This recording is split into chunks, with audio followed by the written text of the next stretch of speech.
Oi pessoal, tudo bom com vocês? Eu sou a Dayana Camilo, mais conhecida como a mamãe da Manu, e hoje eu vim falar um pouquinho com vocês sobre comorbidades e a necessidade da criança fazer alguns exames clínicos para fechar o diagnóstico de autismo.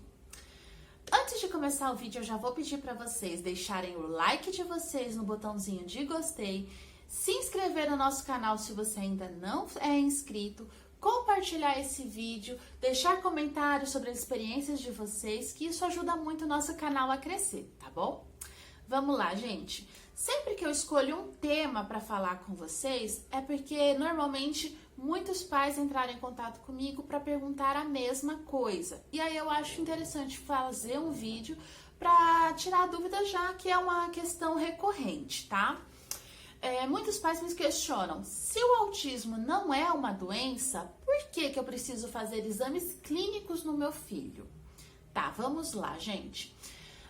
Existe a necessidade de fazer os exames clínicos para se descartar algum problema de saúde ou algum outro transtorno que possa ser confundido com o autismo.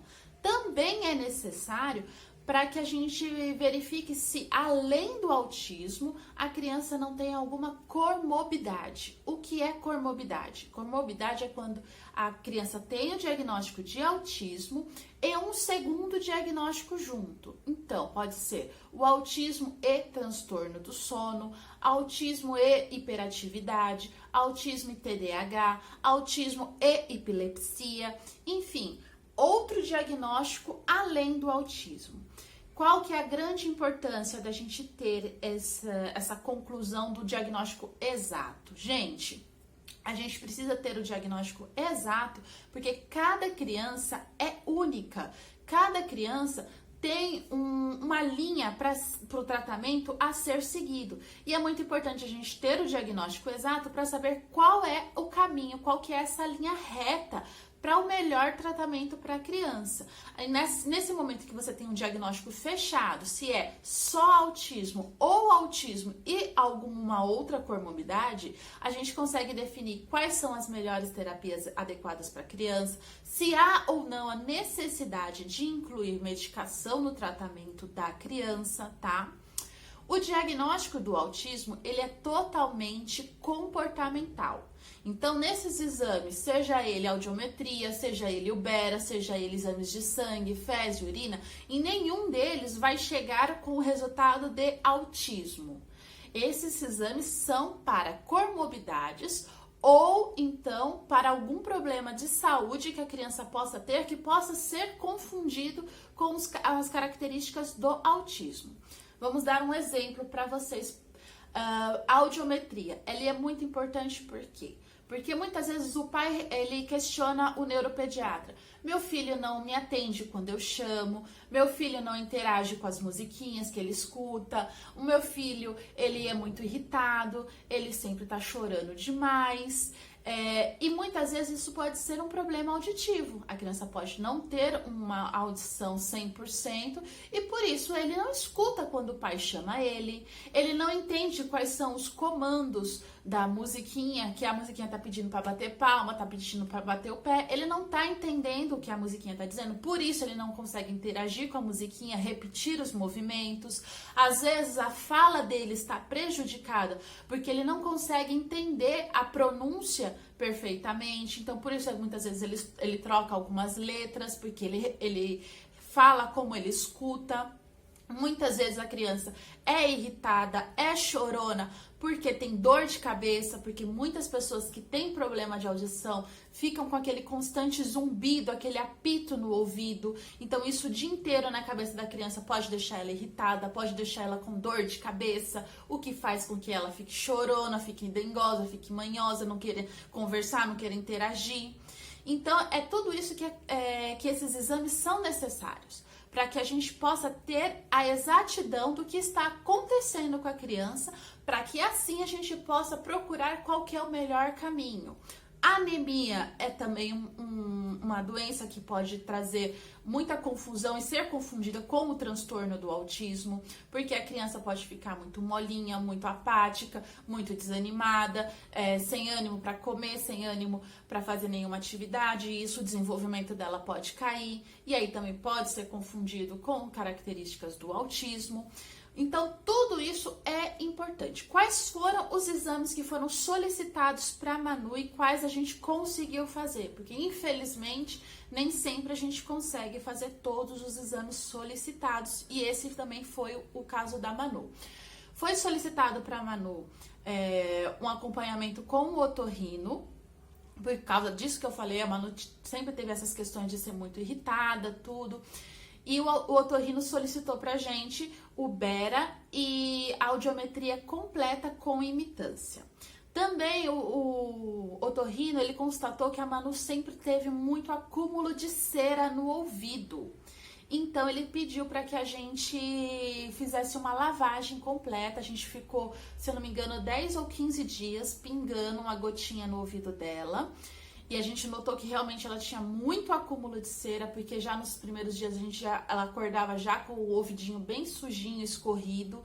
E aí, mesmo assim, depois de ter escorrido bastante, no dia da lavagem saiu muita cera do ouvido dela. E a gente percebeu que depois que ela fez essa lavagem no ouvido, ela ficou bem mais calma. Por um bom tempo ela ficou muito mais calma. Ela pareceu que conseguia compreender melhor o que a gente dizia para ela. Então ela estava com a audição prejudicada, sim. A audiometria, a Manu fez boa parte do exame. A gente foi numa clínica que eles eram bem especializados a trabalhar com crianças, então era tudo muito lúdico. A gente conseguiu fazer boa parte do exame. Algumas coisas a gente não conseguiu, principalmente aquela parte que a criança tinha que ficar sozinha dentro de uma cabine com fone de ouvido. Isso era muito novo para Manu, então ela teve muita dificuldade.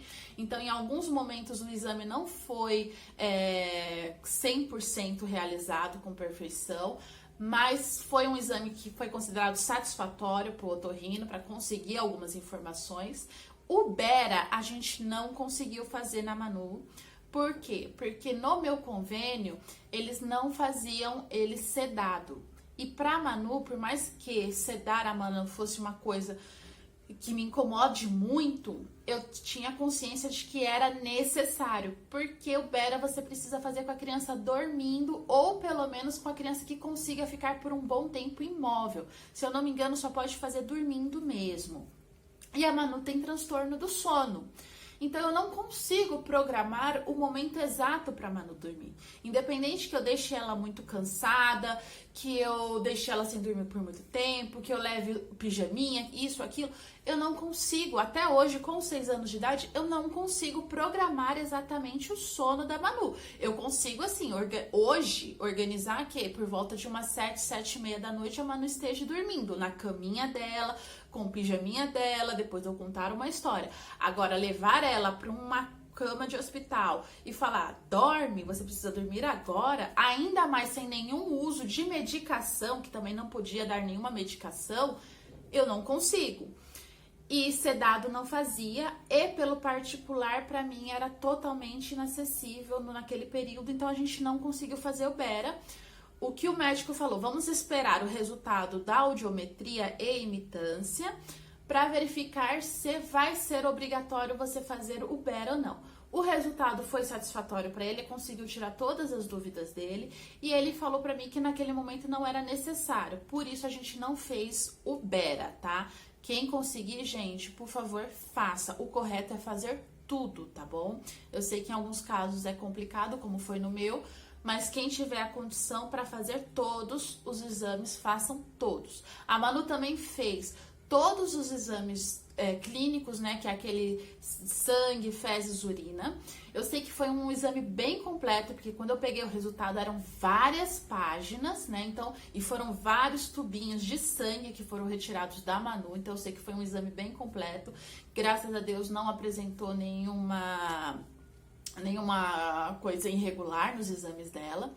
E o diagnóstico foi fechado somente como autismo. Hoje, com 6 anos, eu acredito que a Manu seja hiperativa além do autismo, mas eu ainda não tenho esse diagnóstico fechado, tá? Gente, então é isso que eu tava tentando dizer pra vocês. O importante da gente fazer todos os exames clínicos é para a gente ter a exatidão do diagnóstico da criança e assim traçar qual vai ser o melhor tratamento para essa criança. Cada criança é única. Até pais que têm mais de um filho autista, ele vai precisar fazer o exame em todos os seus filhos que tenham a suspeita do diagnóstico para determinar qual é o diagnóstico exato de cada uma dessas crianças, tá? Eu espero que esse vídeo tenha tirado algumas dúvidas de vocês. Deixem sempre no comentário se vocês têm mais alguma dúvida que eu posso estar verificando para estar fazendo vídeos e tirar essas dúvidas junto com vocês, tá bom? Eu espero que vocês tenham gostado. Um grande beijo, pessoal. Tchau!